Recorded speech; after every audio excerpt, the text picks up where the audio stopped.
তেখেতলোকে মই ধন্যবাদ দিছোঁ।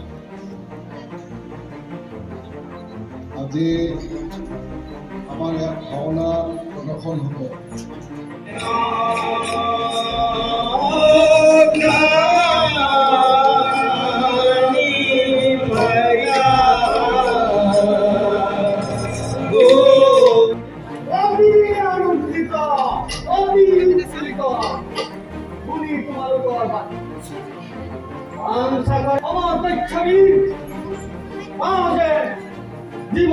$22 ईयर्स से काम कर रहा हूँ और सेप्पा से मेरा संपर्क आया पहली बार।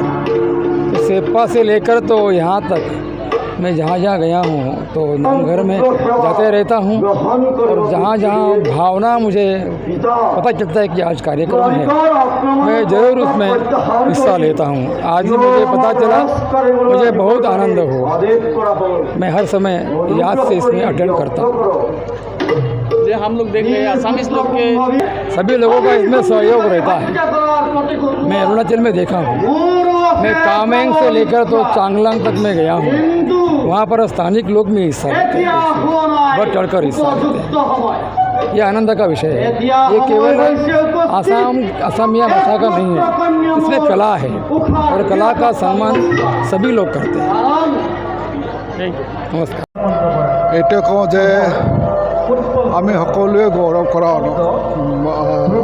উচিত যে আমাৰ নিজৰ যিটো কলা সংস্কৃতিটো আমি জীয়াই ৰাখিব পাৰিছোঁ। আজি আটাইতকৈ আমাৰ ডাঙৰ আমাৰ কৰ্তব্য হৈছে যে আমাৰ আইডেণ্টিটিটো যদি বজাই ৰাখিবলৈ হয়, জীয়াই ৰাখিবলৈ আমি নিজৰ কলা সংস্কৃতিবিলাক আমি আগৰ পৰাই যিটো পূৰ্বপুৰুষসকলে দি থৈ যোৱা নীতি নিয়মবিলাক আমি পালন কৰি যাব লাগে। গতিকে অসমীয়া সমাজে আজি নামঘৰত যিটো হৰিহৰ যুদ্ধ বান ৰজাৰ পৰাজয় যিটো নাটকখন কৰিছে, মই তেওঁলোকক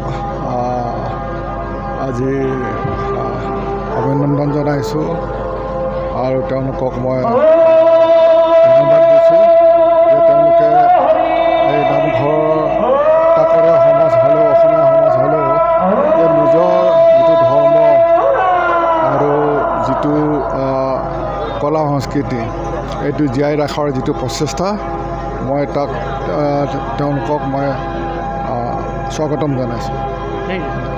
কলা সংস্কৃতি যিটো মানে আমাৰ নামচাইত যিটো আমাৰ অসমীয়া ৰাইজে প্ৰদৰ্শন যিটো কৰিছে এইটো বহুত ধুনীয়া আছে। প্ৰত্যেক বছৰে এইটো কৰি থাকে আৰু আমালোকে সদায় মানে এইটোৰ জৰিয়তে আমালোকে যোগদান কৰি থাকোঁ।